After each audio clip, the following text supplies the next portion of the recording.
everyone, welcome back to our channel AppleWiz. In today's video, we're going to see how you can fix your iPhone being full brightness but still dark. Here you can see when I scroll down to the control panel and my brightness is full, my iPhone is still dark. So it might be due to a setting, for which you can simply just go to your settings.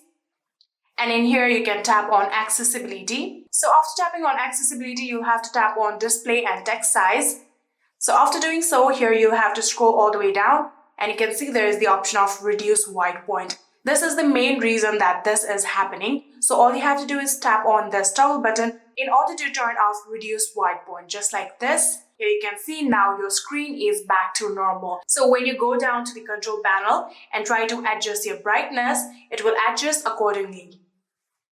So this might be the main reason, but if it's still not fixed on your phone, the another reason might be due to auto brightness.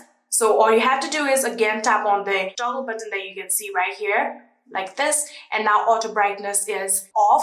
And now auto brightness has been off on your phone and you can simply just adjust your brightness however you want.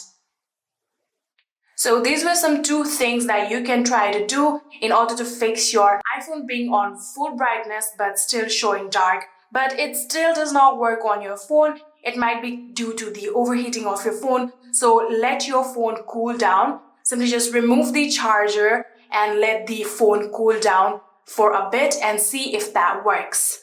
So these were some ways that you can try to fix your phone.